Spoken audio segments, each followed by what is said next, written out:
శాల్వాతో సత్కరించాలని కోరుకున్నారు. ఆయన మాట్లాడిన తదంతరం మనం సన్మానం చేసుకున్నాం. మహానుభావుడు భారతదేశం ఇండియా నుంచి ఇక్కడికి ఇచ్చేసినారు టూర్ మీద. ఆయన మన ఆశ్రమానికి రావడం ఉన్నది చాలా మంచి విశేషం, సుప్రదం. ధన్యవాదాలు సార్, మీకు మీ అనుభూతిని తెలియజేస్తుందిగా.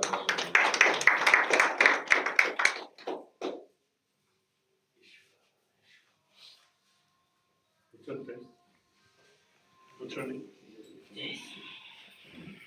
మీరు పైన కూర్చోండి. మలిశెట్టి వెంకటరమణ. నేను కడప జిల్లాలో పోలీస్ డిపార్ట్మెంట్లో ఉంటూ కానిస్టేబుల్గా 84లో ఎన్లిస్ట్ అయ్యాను. 23లో ఎస్ఐగా అనిపించుకోలేసి ఒక 4 సంవత్సరాలు సర్వీస్ ఉందని ఉద్యోగాన్ని స్వచ్ఛందంగా పదవి విరమణ చేశాను. నేను ఆ భగవంతుని యొక్క అనుగ్రహంతో, ఈశ్వరానుగ్రహం 93 నుంచి వ్యవసాయ కుటుంబం నాది. వెళ్ళినప్పుడంతా వ్యవసాయం చేసినవన్నీ. 93లో పూర్వమిల్ల వాళ్ళు ఎవరైనా ఉన్నారా? పూర్వమిల్లలో కానిస్టేబుల్గా పనిచేసేటప్పుడు ఒక ముసలాయమ ఒక కుంటలో పడి చనిపోయింది. ఎవరో తెలియదు, యాచకురాలు. అక్కడ ఆమెకు డ్యూటీలో భాగంగా అంత్యక్రియలు చేసే అవకాశం నాకు ఈశ్వరానుగ్రహం కలిగింది. చెప్పుతూ దండిగా ఉంటుంది, టైం తక్కువ ఉంటుంది, సూక్ష్మంగా చెప్పేస్తాను. అప్పటి నుంచి ఆ రోజు అంత్యక్రియలు చేసి నేను ఇంటికి వెళ్ళినప్పుడు నిద్రలో కొన్ని దైవ దర్శనం కావచ్చు, దైవ స్థలాలు తిరిగినట్టు కావటం, కళలో ఎక్కడెక్కడో పోయి ఆ అనుభూతిని పొందాను. నేను కానిస్టేబుల్గా చాలా ఫెరోసియస్. ఫస్ట్ జమ్మరంలో పనిచేశాను. గుల్లకుంట శివారెడ్డి పేరు ఉన్నారు కదా, బాంబుల శివారెడ్డి అనేవాళ్ళు. ఆయన టైంలో జమ్మరంలో 7 సంవత్సరాలు పనిచేశాను. ఎవరిని నాగదర్శనలకి చేతితో ఎవరిని కొట్టినాను, తంతే బూట్ కాలుతూనే తన్నేవాడిని. రౌడీలను, అమ్మ నాన్నలను బాధ పెట్టిన వాళ్ళను, అనవసరంగా అమ్మాయిలు ఏడిపించిన వాళ్ళను, ఈ విధంగా భగవంతుడు రే నాకు ఇంత దేహం ఇచ్చింది, నువ్వు చేస్తా అంటే చూస్తుండగా అన్నీ కొట్టేవాడిని. అటువంటి మనస్తత్వం కలవాన్ని ఆ రోజు ఆ అంత్యక్రియలు చేసిన ఆ రాత్రి కలిగినటువంటి అనుభూతితోటి వీరికి ఈ రోడ్డు పక్కన చనిపోతారు కదా, సాధులు, సన్యాసులు, అడుక్కునే యాచకులు ఇటువంటి వాళ్ళు ఉంటారు కదా, వారందరికీ ఇప్పటి వరకు మన కుటుంబ సభ్యులు చనిపోతే ఈ విధంగా అంత్యక్రియలు చేస్తాము. సంప్రదాయబద్ధంగా స్నానం చేపించి, కొత్త బట్టలు వేసి, పూలదండలు, అగరబత్తులు అన్నీ ఎక్కించి మోసుకుంటూ పోయి అంత్యక్రియలు చేస్తాం కదా. ఆ సాంప్రదాయబద్ధంగా ఇప్పటి వరకు ఈశ్వరానుగ్రహంతో 640 మంది దేహాలకు అంత్యక్రియ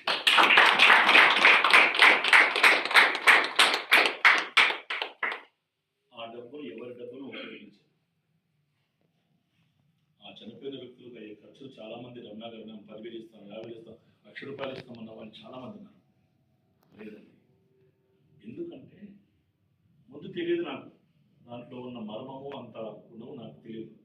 తర్వాత కొన్ని పుస్తకాలు, గరుడ పురాణం, భగవద్గీత కానీ, రామాయణం కానీ, భారతం కానీ, దేవి భాగవతం కానీ, అటువంటి శంకర విజయం కానీ కొన్ని పుస్తకాలు కొన్ని చదివినప్పుడు కలిగినటువంటి ఆనందం ఏంటంటే, మనము చేసేది ఏది లేదు, రుణము తీర్చుకోవడం తప్ప ఏది లేదు. మానవుడు ఒకరికి ఒక భావం ఒకటి కలిగిందంటే, ఒకరికి భోజనం పెడుతున్నామంటే గుర్తుపెట్టుకుని ఎప్పుడైనా మీరు ఒకరికి అన్నం పెడుతున్నామంటే మనం పెడుతున్నామనే భావంతో పెట్టకండి, తీర్చుకుంటున్నామనే భావంతో పెట్టండి. పెడుతున్నామంటే అది అర్థమైపోతుంది, అర్థమైపోతుంది. మనం పెడుతున్నామనే మనస్సులో తలుచుకున్నా అది అర్థమైపోతుంది, ఫలితం లేదు. తీర్చుకుంటున్నాను, వినయం. మన దగ్గరికి ఒక వ్యక్తి వచ్చి యాచిస్తున్నాడంటే అర్థం ఏంటి, నీ కర్మను వదులుకుంటేదానికి సిద్ధపడి అతను తీసుకుంటున్నాడు, గొప్ప పని చేయడం, అతను చేస్తున్నాడు గొప్ప పని, మన నుండి మనకు కర్మ విముక్తి కల్పిస్తున్నాడు. మరి అటువంటి విషయాలు కాబట్టి దయచేసి ఎక్కడ ఆ విధంగా పెట్టేటప్పుడు తలవకండి, ఈశ్వరానుగ్రహం కలిగింది. అలాగే ఈరోజు రోడ్ల మీద ఎవరైనా చనిపోతారు, ఈ రోడ్డు మీద ఎవరైనా చెత్తలో చనిపోతారు. చూస్తే చాలామంది ఏం చేస్తారంటే ఏదో తాగుబోతులు పడిపోయినాడు అని అనుకుంటామే తప్ప ఒక వ్యక్తి అక్కడ చనిపోయినాడే, ఏమో ఏ స్థితి ఉందో, ఏ పరిస్థితిలో చనిపోయినాడు అనే ఆలోచన మనకు లేదు. మనకు ఈ కాలమైన స్పీడ్ అయిన రంగంలో అంత సమయం మనకు కేటాయించడానికి సమయం లేదు. మళ్ళీ రాత్రి కానీ మరుసటి కానీ ఎవరో అడుక్కునే వాళ్ళు చూసేది, ఎవరో చనిపోయినాడు అని చెప్తే వాళ్ళ ఇలా కన్సర్న్ పోలీసులకు తెలిస్తే వాళ్ళు నాకు ఫోన్ చేస్తే నేను పోయి దాన్ని చూసుకొని వచ్చేటట్టుగా కళ్ళు ఎలకలు, కళ్ళు కాళ్ళు గజ్జల్లో అక్కడ ఇక్కడ కళ్ళు బిగ్గే తినేసి ఎలకలు కుక్కలు తినేసింటే ఆ స్థితిలో నేను అంత్యక్రియ చేసినప్పుడు వచ్చిన ఆలోచన ఏంటంటే ఇటువంటి వారికి కొంతమందికైనా ఒక భరోసా కలిగినటువంటి జీవితాన్ని ఇవ్వాలి. ఎందుకు ఆ భరోసాని చెప్తుందంటే మనందరం ఇప్పుడంతా మీరు 45 లోపల ఉండే వాళ్ళే ఉంటారు కదా. 60 అయిపోయింది, 70 అయిపోయింది. వచ్చే ఆలోచన ఏంటంటే ఎంత ధైర్యవంతుడికైనా, ఎంత జ్ఞానవంతుడికైనా, ఎంతటి వైరాగ్యుడికైనా శరీరం సహకరించుకుపోయినప్పుడు, తన పనులు తను చేసుకోలేనప్పుడు, తన అయిన వారు, తన బంధువులు, తన బిడ్డలు, వాళ్ళు ఇల్లు ఉన్నప్పుడు పట్టించుకున్నప్పుడు వచ్చే ఆలోచన ఏంటంటే నాకు ఉదయం టిఫిన్ ఎవరు పెడతారు, మధ్యాహ్నం భోజనం ఎట్లా, రాత్రి భోజనం ఎట్లా, రాత్రి వసతి ఎట్లా, నేను చనిపోతే ఎట్లా అనే ఆలోచన ప్రతి మనిషికి ఉంటుంది ఫ్రెండ్స్. బయటికి చెప్పకపోవచ్చు, ధీమాతో నాకేం 4 బిడ్డలు ఉండాలనేసరి. కాబట్టి అటువంటి వారికి ఆశ్రమం కాడికి వెళ్తే నాకు అది ప్రశాంతంగా ఉంటుంది.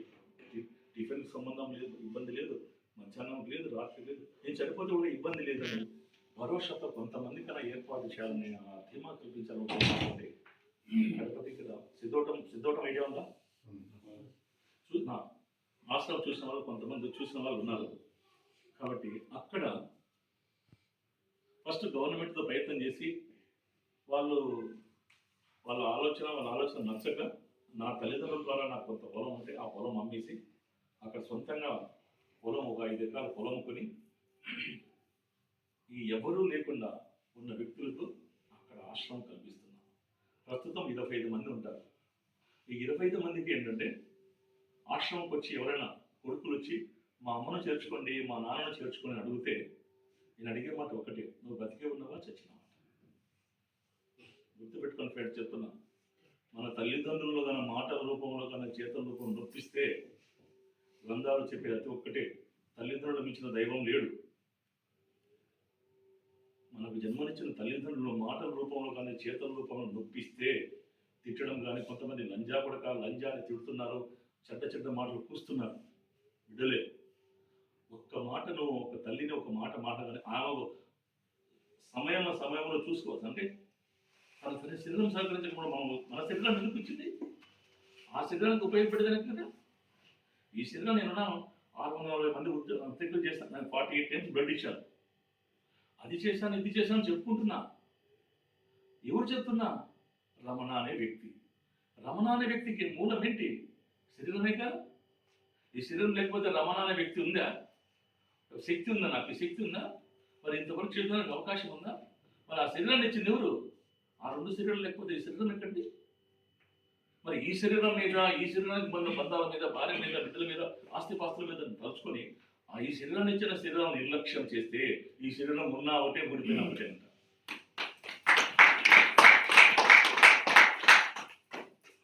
కాబట్టి అమ్మను నాన్నను తన మాటల రూపంలో కానీ చేతల రూపంలో నొప్పిస్తే ఆ పాప ఫలితము 24 జన్మలు నికృష్ట జన్మ ఉంటుందని చెప్తుంది గరుడ పురాణం.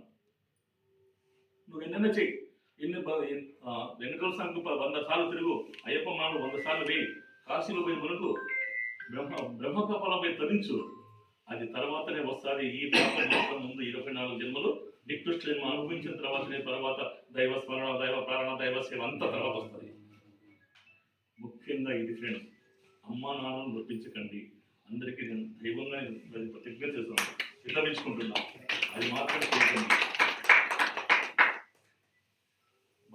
నా భార్య నాకుంది, నాకు అందమైన భార్య ఉంది, నాకు అందమైన మొగుడు ఉన్నాడు, నా మాట వింటాడు, చెల్లుతాడు. ఎంతవరకు? శరీరం సహకరించినంత వరకే. చేతిలో ధనం, ఒంట్లో బలం, ఈ 2 ఉన్నంత వరకే నీకు కానీ, నీ భార్య కానీ, నీకు ఆస్తి కానీ, నీ మాట కానీ, కానీ విలువ.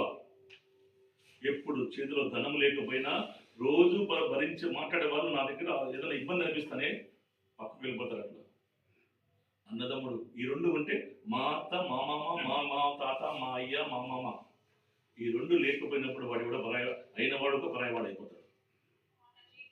దయచేసి ఈ రెండు ఉండంగానే చేతిలో ధనం, ఒంట్లో బలం, ధర్మాన్ని ఆచరించండి. చెప్పారు కదా మిత్రుడు, ధర్మానికి మించిన ఫలితం లేదు. పెద్దలు అంటూ ఉంటారు, దానం కొద్దీ పుణ్యం కొద్దీ పురుషుడు, దానం కొద్దీ పిల్లలు అనేసి. ఆ దాన ఫలితం. ఇంకొక విషయం చెప్తున్నాను, ఒక అడుక్కునే వాళ్ళు వస్తారు కదా, ఈ అడుక్కునే వాళ్ళు వస్తే పొద్దున్నే వచ్చి అమ్మ సద్దన్నం ఉంటే పెట్టమ్మా, సద్దన్నం అంటే పుణ్యం పట్టుకోమ్మా అని అంటూ ఉంటారు. పాత బట్టలు ఉంటే దానం చేయవయ్యా, పాత బట్టలు దానం చేయవయ్యా. రోడ్డు మీదకి పోతాం, బాబు ధర్మం, బాబు ధర్మం, బాబు ఓ దేవుని పట్టమో లేకుండా పిల్లల్ని పెట్టుకో, ధర్మం బాబు అంటుంటారు. ఈ ఆచకులను చూసి మీరు పిలుచుకొని గుర్తుగా అబ్జర్వ్ చేయండి. ఆ మాటల విలువ వాళ్ళకి తెలియదు. ఆ మాట అంటే వాళ్ళు ఏమైనా దయ కలిసి మనసు భ్రమించి ఇస్తారేమో అనే ఒక నమ్మకం. యథార్థం ఏంటి తెలుసా, భగవంతుడు అరే విధవా, గత జన్మలలో నీకు ఇప్పుడు అనుభవిస్తున్న దానికంటే ఎక్కువ ఇచ్చాను వీళ్ళకు. నీ దగ్గర అడుక్కునే వాళ్ళు వచ్చినప్పుడు ఇప్పుడు నీ ఎదురుగా వచ్చిన వాడికి నువ్వు అనుభవిస్తున్న దానికంటే ఎక్కువ నేను ధనం ఇచ్చాను, స్థితి ఇచ్చాను. ఈ ధర్మము, దానము, పుణ్యము ఆచరించుకున్నందువల్ల ఈ శిక్ష వేశాను, కాబట్టి నువ్వు ఇది చూసి నేర్చుకోమని చెప్పడం, హెచ్చరింప చేయడం అంటే అతను. నాకు ఉంది, ఇంకా ఎక్కువ ఉంది మనకి, కానీ ధర్మం ఆచరించగా దాన ఫలితం లేక, పుణ్య ఫలితం లేక. కాబట్టి ఇటువంటి వాళ్ళ కోసమే అక్కడ ఆశ్రమాన్ని ఒక 5 ఎకరాల స్థలం కొని 2011లో కొనేసి అన్ని రకాల పళ్ళ చెట్లు, సీతాఫలం, రామఫలం, లక్ష్మణఫలం, హనుమఫలం, రేగు, గంగిరేగు, జామ, సపోటా, నేరేడు, వల్లో నేరేడు, కమల, చీన, పనస, Apple, red water Apple, green water Apple, white water Apple, avocado, ఖర్జూరం, నారింజ, ఇప్పుడు చెప్పిన పళ్ళ చెట్లన్నీ ఉన్నాయి. రాగి, మర్రి, మద్ది, జమ్మి, జువ్వి, ఏకదళ బిల్వము, త్రిదళ బిల్వము, నవదళ బిల్వము, ఏకముఖి రుద్రాక్ష, ద్విముఖి, త్రిముఖి, పంచముఖి రుద్రాక్షలు, శ్రీగంధము, పారిజాతము, నాగలింగ పుష్పం, కదమ వృక్షం, ఈ దేవతా చెట్లను సేకరించాను. వేసేసి 2012లో ఆ చెట్లు నాటి 2013 శివరాత్రి రోజున, నాకు ఈశ్వరుడు అంటే కొద్దిగా ఇష్టం కాబట్టి శివరాత్రి రోజున ఆశ్రమం ఓపెన్ చేశాను. 2014లో ఆ పొలము, ఆ 2 బోర్లు వేశాను, అద్భుతంగా నీళ్లు ఉన్నాయి. వాళ్ళు వచ్చి ఒక కార్పొరేషన్ ఎడ్యుకేషన్ వాళ్ళు వచ్చి, రమణ గారు ఎంత ఖర్చు పెట్టారో ఇప్పుడు అడిగారు. అప్పుడు ఒక 80-85 లక్షలు అయింది. వాళ్ళు నాకు ఇచ్చిన ఆఫర్, నాకు ఇచ్చిన విషయం ఏంటంటే, మీరు మీ పెట్టుబడి ₹1,00,00,000 అనుకోండి, మీరు మాకన్నా ఇస్తే 1,00,00,000, 2,00,00,000 ఇస్తాం, ఇస్తారా మాకని అడిగారు. ఎందుకు అండి అడిగితే, 7 నుంచి 8 వరకు బాయ్స్కు ఆశ్రమ పాఠశాల ఏర్పాటు చేస్తాం, మీరు మాకు ఇస్తారని నాకు ఆఫర్ ఇచ్చారు. వెళ్ళండి అన్నాను. ఇంటికి వెళ్ళాను. ఆశ్రమంలో మనసు బాగాలేదు, ఇంటికి వెళ్ళాను, నిద్ర రాలేదు. కారణం ఏంటి తెలుసా, 2 కోట్లు వస్తానని తెలిసినప్పుడు, అమ్మ ఇలా అంటున్న ఆడవాళ్ళ గురించి ఏమనుకోవద్దు, 2 కోట్లు వస్తున్నారని తెలిస్తే ఆడవాళ్ళు ఏం చేస్తారు? ఇమీడియట్గా ఆ చచ్చిపోయిన ఏదో చేసుకున్న చేసుకోయ్యా, 2 కోట్లు ఇస్తాను కదా, ఇంకో డిమాండ్ చేస్తే ఇంకా 10-20 లక్షలు ఇస్తారు, అమ్మేసి సగమంతు ఒక పావులో భాగం ఒక 50 లక్షలు మనకి ఇచ్చేసి నువ్వు మళ్ళీ ఆశ్రమం కట్టుకుంటావా, లేకపోతే కాశీకి పోయాడు నువ్వు అంటారు. అది స్త్రీ ఉన్న తప్పు కాదు, స్త్రీకు ఉన్న భగవంతుడు ఇచ్చిన గొప్ప గుణం. ఎందుకంటే ఆ గుణం లేకపోతే అన్ని సంవత్సరాలు అన్ని రూపాయలు అయిపోతాయి. స్త్రీ ఏమనుకుంటుంది తెలుసా, నా భర్త, నా పిల్లలు, నా ఇల్లు అని తలుస్తుంది. ఆ గుణం ఉంటుంది. ఇప్పుడు వీళ్ళంతా వచ్చి దానికోసమే, కుటుంబం పిల్లల కోసం వచ్చారు, లేకపోతే ఇంకేం కాదు. కాబట్టి భగవంతుని ఒకటే తెలుసుకున్నారు రాత్రి, స్వామి ఈ రోజు రాత్రి నాకు మరణం అనేది కనుక ఉంటే నీ లిఖితంలో నాకు రేపటి వరకు అవకాశం ఇవ్వండి అనుకున్నాను. పొద్దున్నే డాక్యుమెంట్ తీసుకున్నాను, సిద్ధోటం రిజిస్టర్ ఆఫీస్కి వెళ్ళాను. సూర్య చంద్రాదులు ఉన్నంత వరకు ఇది దైవ కార్యాలకు, ధర్మ కార్యాలకే ఉపయోగించాలి. నా వారసులు కేవలం పర్యవేక్షకులే, అమ్ముకోవడం కానీ వ్యక్తిగత విషయాలకు కానీ ఉపయోగించుకునేదానికి హక్కు లేదు. ఎవడైనా ఏ ధర్మంలో వాడైనా దీని మీద చెడుగా ఆలోచిస్తున్నా, నా వారసులు కావచ్చు, ఇతరులు కావచ్చు, ఎవరైనా చెడుగా ఆలోచించినా ఎవడైతే ఆలోచిస్తాడో అప్పటి నుంచి వాని వంశం అంతరించిపోతుంది. ఇది నా హెచ్చరిక అని వీలునామా రాసి రిజిస్టర్ చేయించి ఆ నైట్ అక్కడ ఆశ్రమంలో పడుకొని మస్తు రోజు పోయి ఆ రిజిస్టర్ కాపీ తీసుకొని కడప దగ్గర రామరాజపల్లి ఐడియా ఉన్నా కడపలో ఉంటాయి, అక్కడికి పోయి అప్పుడు ఈ గ్రాఫిక్స్ లేవు, ఆ మ్యాటర్ అంతా ఒక బండ పైన చెక్కించి శాసనంలాగా తీసుకొని వచ్చి ఆశ్రమంలో నాటించి దాని ఒక పేరు బాగా అనిపించేటట్లు రాత్రి 3 అయింది. తర్వాత ఇంటికి వెళ్ళాను ఫ్రెండ్స్. భూమి ఉన్నంత వరకు అది శిథిలమైన అవుతుంది తప్ప చెడు కార్యక్రమాలకు ఉపయోగపడదు. ఇంకా ఈ శరీరానికి అది ఉన్నంత వరకు ముసలోళ్ళకు కానీ పశుపక్షాదులకు కానీ ఆ చెట్ల మీద ఎన్ని క్రిములు ఉంటాయి, ఎన్ని పక్షులు ఉంటాయి, ఎంత ఆలవాలం అవుతుంది, అంత ప్రశాంతత ఎంత ఎన్ని జీవరాశులు ఉపయోగపడుతుంటుందో అన్ని జీవరాశుల్లో ఉన్నటువంటి ఆత్మలు ఫ్రెండ్స్ నిగూఢంగా జరుగుతున్నా చెప్తున్న ఒక విషయం చెప్పండి. మీరు ఎక్కడికైనా ఒక ఊళ్ళో నుంచి వెళ్తున్నారు, టౌన్లోకి వెళ్తున్నారు, బండిలో కారు పంచర్ అయింది, ఒక 5 మంది కారులో ఉంటారు. పంచర్ వేసుకోవాలంటే ఏం చేయాలి? అందరూ దిగాలిగా. ఒక వ్యక్తి డ్రైవర్ కావచ్చు, మనమే కావచ్చు, మనం టైర్ పంచర్ వేసుకుంటుంటారు. వేసుకుంటా అంటే అందరూ ఏం చేస్తారు? ఒక 10 నిమిషాలు నిలుచుకుంటారు, 20 నిమిషాలు నిలుచుకుంటారు, ఒక అర్ధగంట సేపు నిలుచుకుంటారు, తర్వాత నడుములు వస్తాయి. అప్పుడు ఏం చేస్తాము? అక్కడ ఎవరన్నా ఏదైనా రాయికి ఏదైనా ఉందా, కూర్చుండడానికి అవకాశం ఉందా, ఎండ పెట్టాలంటే చెట్టు కింద నీడ ఉందా అని తలుస్తారు మనసు. అప్పుడు ఆ రోడ్డు పక్కన ఎక్కడైనా ఒక చెట్టు ఉండి ఆ చెట్టు మీద ఒక అరుగు వేసుకుని ఉంటే, చెట్టు కింద ఎరువు వేసుకుంటే మనం అంతా ఏం చేస్తాం? అక్కడ పోయి కూర్చుంటాం. ఆ కూర్చున్నప్పుడు ఏమంటా తెలుస్తాం? మన మనస్సు ఎవరో మహానుభావుడు పుణ్యాత్ముడు చెట్టున్నాడు కదా, అన్నారు కదా, అనుకుంటారు కదా. ఈ కృతజ్ఞత తెలిపేది మనసు కాదండి. ఈ మనసులో కానీ తలుచుకుంటే మనసుకు చెప్పదు.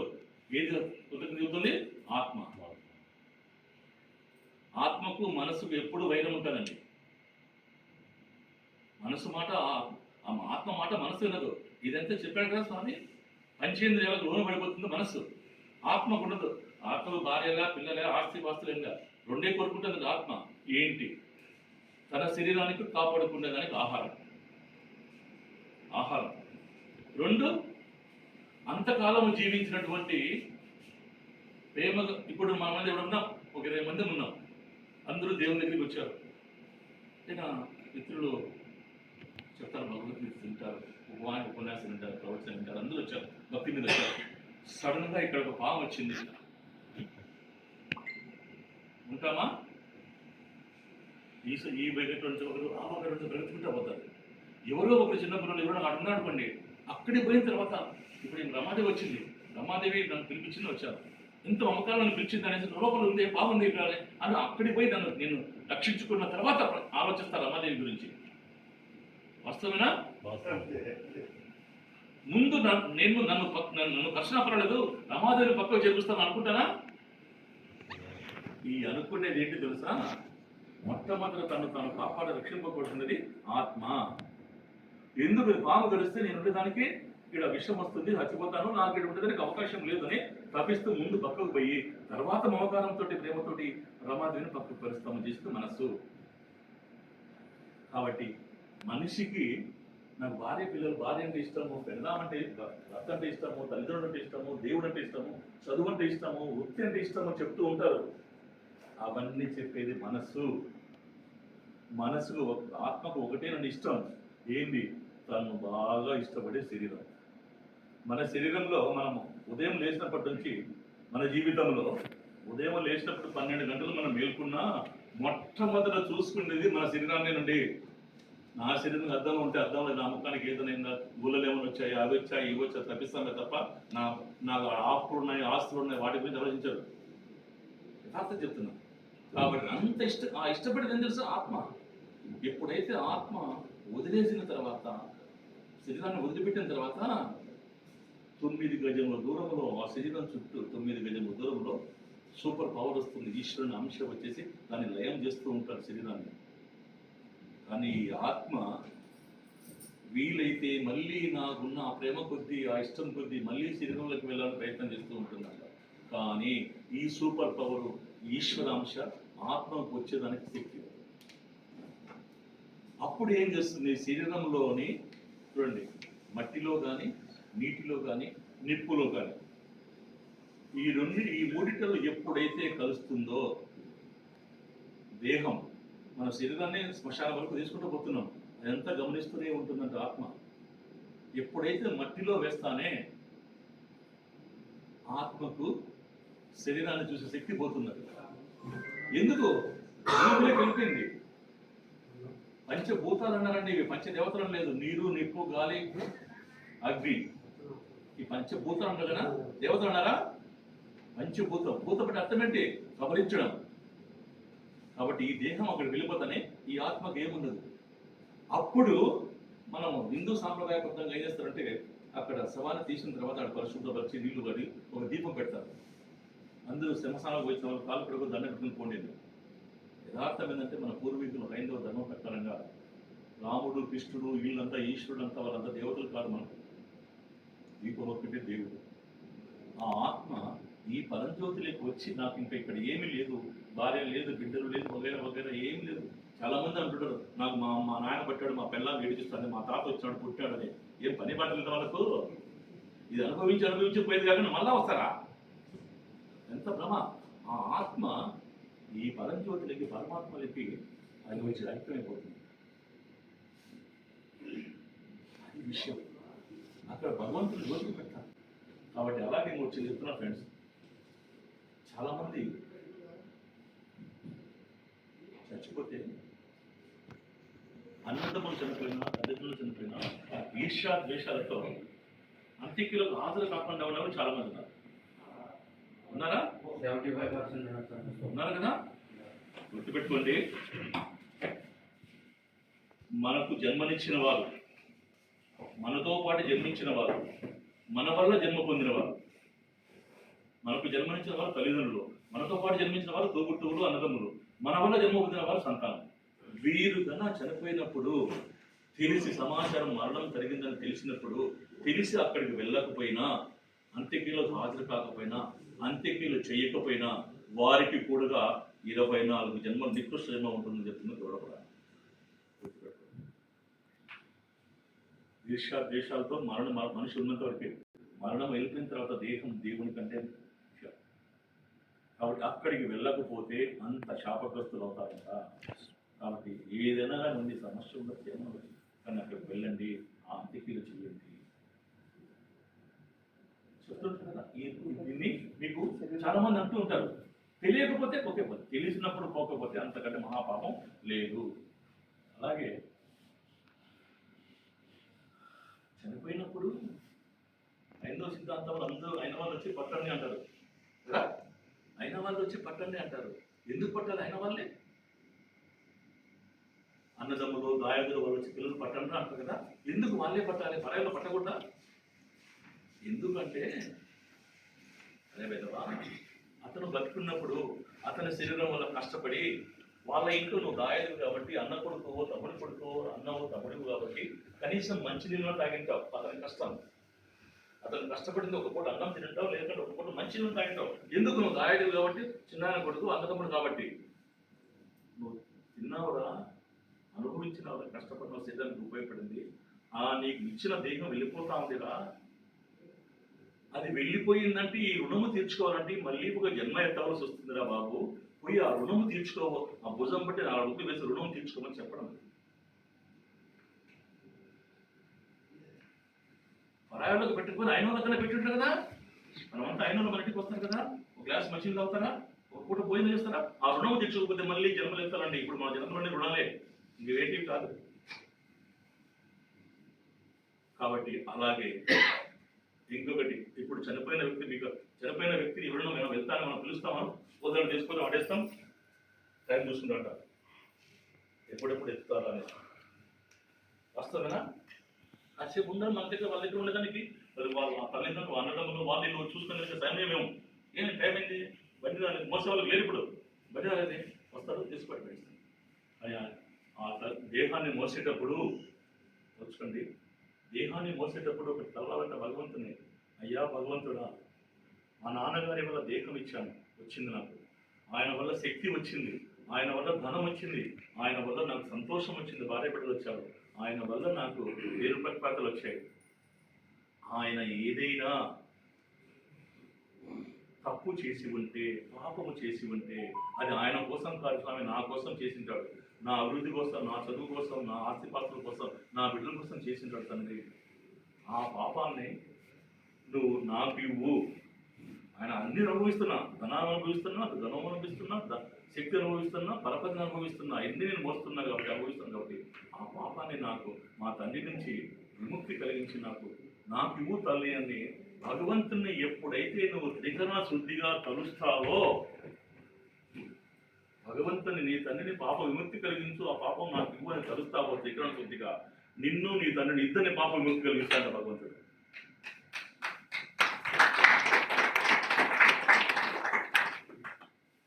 కాబట్టి మోసేటప్పుడు కొద్దిగా తలవండి. తల్లి ఇంకొకటి, అందరూ పోస్తాను కదా, వాడు మట్టి సమాధి కట్టి అంతా చేసి పూలను వేసి పసుపు కింద పట్టేసి అగ్ని పెట్టి సాంబ్రాన్ని వేస్తారుగా, అందరూ వచ్చి సాంబ్రాన్ని వేయండి అంటుంటారు కదా. దాంట్లో ఒక మర్మం ఉంది. ఏమిటంటే, అయ్యా భగవంతుడా, నీ దగ్గరికి మోక్షం కలిగేదానికి ఆయన దగ్గరికి వెళ్ళాలంటే ఒక శక్తి కావాలి, పుణ్య పరపతి కావాలి. అది ఆయన దగ్గర లేకపోతే, నీ దగ్గర వచ్చాను ఇప్పుడు కువైట్ నుంచి రావాలి, కువైట్కి రావాలి, టికెట్ కావాలి, 15,000 అవుతుంది. అది ముందు 5,000 ఆయన దగ్గర నుంచి తలా కొద్దిగా షేర్ చేసుకొని కువైట్కి పంపిస్తున్నాం. ఇది కూడా నీ దగ్గరికి పోవాలి, నీ దగ్గరికి రావాలంటే ఆయన దగ్గర, నీ దగ్గర కావాలంటే ఒక 100 రూపాయలు పుణ్యం కావాలనుకోండి, కానీ ఆయన దగ్గర 50 రూపాయలు ఉంది, 50 రూపాయలు తక్కువ ఉంది. అప్పుడు భగవంతుని కలవాలంట. నా దగ్గర ఏదైనా కానీ ఉంటే నేను ఇక్కడ దారబోతున్నాను, నా పుణ్యాన్ని నువ్వు స్వీకరించి అగ్నిసాక్షిగా నేను నా పుణ్యాన్ని ఇక్కడ దారబోతున్నాను, ఇది స్వీకరించి ఆయన నీ దగ్గర చేర్చుకోమని తలుస్తూ ఆ ధారణ వదలాలంటే, అది ఉద్దేశం దాన్ని ధార వేయించడం. వస్తున్నాం మన ధర్మంలో, హైందవ ధర్మంలో నిగూఢంగా చాలా ఉన్నాయి. ఆ ధర్మాన్ని మనం తెలుసుకోలేము.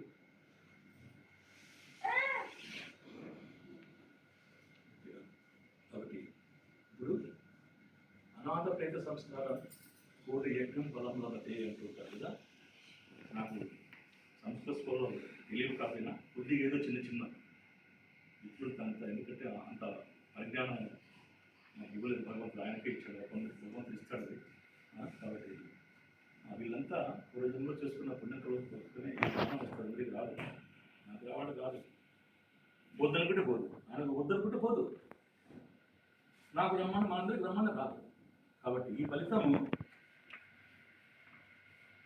అనాథ ప్రేత సంస్కారం చేస్తే ఫలితం ఎలా ఉంటుందని చెప్పేదానికి పొద్దుటూరులో నుంచి ఒక బ్రాహ్మణుల ఇష్టాఘోష జరిగింది. దాదాపు 20-25 సంవత్సరాల క్రితం కడప కళాక్షేత్రంలో. అక్కడ చెప్తాడు ఆయన బ్రాహ్మణుడు, పెద్ద ఆయన, ఒక 80 సంవత్సరాల వ్యక్తి. ఏం చెప్తాడంటే, ఒక వ్యక్తికి ముక్తి లభించాలంటే, ఇప్పుడు నాకు ముక్తి లభించాలంటే ఉత్తమమైన ధర్మంలో, ఉత్తమ మార్గం ధర్మాన్ని ఆచరిస్తూ ఉండి, నాకు ఒక కొడుకును పుట్టించి ఆ కొడుకుతో ఉత్తమ ధర్మం చేసినటువంటి వ్యక్తిని జ్ఞానాన్ని కలిగి, మిత్రుడు చెప్పాడు కదా, జ్ఞానాన్ని ఏర్పాటు చేయాలా అనేసి, అలా చేర్పించి ఉన్నటువంటి కొడుకుతో ఉత్తర క్రియలు చేసుకుంటే నాకు ఉత్తమ గతి లభిస్తుందని చెప్తుంది గ్రంథం. ఒక వ్యక్తి, ఒక కుమారుడు మంచి కుమారుడు కలిగి అతనితో ఉత్తర క్రియలు చేసుకుంటే ఉత్తమ గతి లభిస్తుంది. మరి అటువంటి కొడుకులు 100 మంది కొడుకులు ఉన్నారు, ఉత్తములు 100 మంది కొడుకులు ఉన్నారు. అందరూ ఉత్తమ క్రియలు చేస్తూ ఉండి 100 మందితో ఉత్తర క్రియలు చేసుకుంటే ఎంత ఫలితం వస్తుంది? 100 రెట్ల ఫలితం వస్తుందా? 100 రెట్ల ఫలితం ఉంటుందా?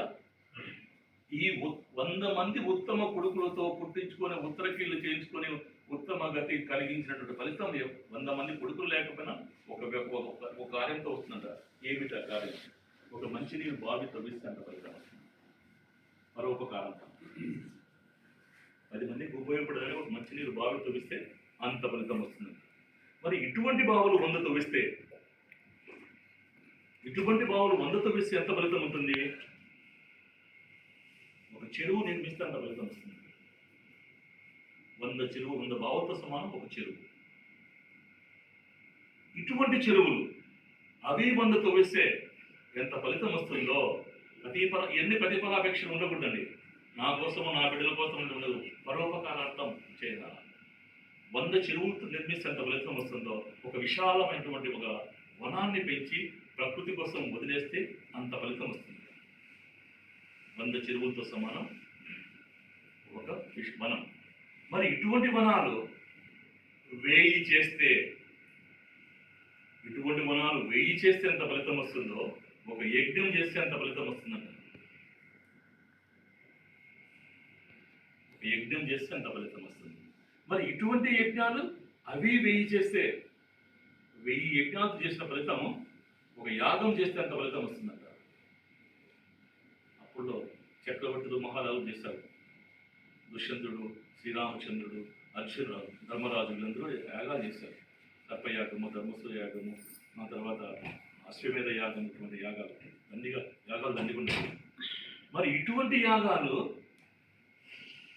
10,000 చేస్తే, అశ్వమేధ యాగాలు 10,000 చేస్తే, ఒక అనాథ ప్రేతకు, ఒక ఎవరూ లేని దేహానికి నీవు నాదుడు అయ్యి, నువ్వు తండ్రి కొడుకుగా భావించి ఆ ఉత్తమ ఆత్మకు శాంతి కలిగిస్తే, ఆ ఆత్మ సంతోషం కలిగితే, ఆ భగవంతుని దగ్గర పోయేదానికి నువ్వు మార్గం కల్పించి దానికి చేస్తే, మంచి భూతాల్లో కలిపితే ఆత్మ యొక్క ఆశిష్యు 10,000 అశ్వమేధ యాగాలు చేసినంత ఫలితం వస్తుందట ఫ్రెండ్స్. సూక్ష్మములో అంత మోక్షం ఉంది. చిన్న అంతేగా ఒక 2-3 గంటలు ఖర్చు పెట్టి, ఒక 2 గంటలు సమయాన్ని కేటాయిస్తాం. ఒక 2,000, 3,000 ఒక 5,000 ఖర్చు పెడతాం, అంతేగా. దానికి అంత లోతైన అవకాశం ఉంది, అంత గొప్ప ప్రతిఫలం ఉంటుందని చెప్తారు గ్రంథాలు. కాబట్టి మీరు ఎక్కడైనా మీ గ్రామాల్లో ఎవరైనా కానీ ఇటువంటి వాళ్ళు అడుక్కునే వాళ్ళు కానీ, ఏదైనా కానీ అటువంటి వాళ్ళు కానీ మీరు అందుబాటులో ఉన్నా, లేదా మీ వాళ్ళకు తెలిసిన ఆ ఖర్చేది మీరు భరించి దాన్ని ఆత్మకు శాంతి కలిగించండి. అంతకంటే మహాపుణ్యం ఏది లేదు. నేనైతే చెప్తున్నాను కదా, నాకు ఏ జన్మ సుకృతమో నా తల్లిదండ్రుల వల్ల పుణ్యఫలం. మనం అందరం ఫ్రెండ్స్ ఇంకోటి చెప్తున్నా, పల్లెల్లో మనం బాగున్నామంటే ఏమంటారు? మనం బాగున్నాం, బాగా ఉద్యోగం మీద పోయిట్కి వచ్చాడు, పిల్లోడు చదువుకుంటున్నాడు, బాగా మంచి మెరుపులు చేశాడు, బాగున్నామంటే పల్లెల్లో ఏమంటారు తెలుసా మన పెద్దలు? మీ పెద్దలు చేసిన పుణ్యం అయినా అంటారు. మీ పెద్దలు చేసిన పుణ్యం రా, నువ్వు బాగున్నావు. నువ్వు చేసుకున్న పుణ్యం అంటారా? మనము చేసేది, మనం అనుభవించేది మన తల్లిదండ్రులు పుణ్యం ఫ్రెండ్స్. మనం చేస్తే మన బిడ్డలకు వస్తారు. అది కర్మ ఫలితం వస్తుంది, పుణ్యఫలము ధర్మ ఫలితం వస్తుంది. మనం కర్మించాలి శక్తి మేరకు. శక్తి మేరకు. ధర్మానికి మితము లేదు, అమితం లేదంటే ఇంత చేయాలని ఎక్కడా లేదు. నీకు తోచింది, భగవంతుడు నీకు ఇచ్చింది. ధర్మాన్ని ఆచరించాలి. ధర్మాన్ని ఆచరణ కంటే మించిన ఆయుధము, శక్తి ఏది లేదు. తర్వాత ఆమె ఒకటి అడిగింది కదా, ఎరిగదమ్మా. ఒక వ్యక్తి నేను సక్రమంగా పోతున్నాను, అతను అక్రమంగా వస్తున్నాడు, ఆమె అక్రమంగా వస్తుంది అని మీరు మీ బాధను వ్యక్తం చేశారు కదా. అమ్మ, నీకు ఈ బుద్ధినిచ్చింది భగవంతుడు, ఆమెకు ఆ బుద్ధినిచ్చింది భగవంతుడు. ఇది గుర్తుపెట్టుకోండి. ఒక వీధిలో ఒక 10 ఇళ్ళు ఉంటాయి, 10 సంస్థలు ఉంటాయి. 9 మంది భర్తతో కుటుంబంతో జీవిస్తూ ఉంటారు. ఒక స్త్రీ తప్పు చేస్తూ ఉంటుంది, వాళ్ళతో ఇంతో తిరుగుతుంటుంది, వాళ్ళు అలంకరించుకుంటుంది, మేకప్ అవుతుంది, ఎవరైనా కార్లో వస్తే కొత్త, లేదా సైకిల్ కొట్లు వస్తుంది, లేదా ఎవరైనా కారు ఇళ్ళలోకి వస్తుంటారు. ఆమె అలా జీవిస్తూ ఉంటే ఈ 9 మందికి ఏం పని ఉంటుందో తెలుసా? ఆమె గురించి చర్చించడమేనండి. అది వచ్చినాడు, వాడు వచ్చినాడు, ఎవరో పోయింది, ఇది పోతుంది. ఎక్కకపోతే మనకెందుకు? ఆమె అటువంటి ఆమె అట్లా చేస్తూ ఏమంటుందో తెలుసా, అనుకుంటుంటుంది తెలుసా, భగవంతుడా అటువంటి జీవి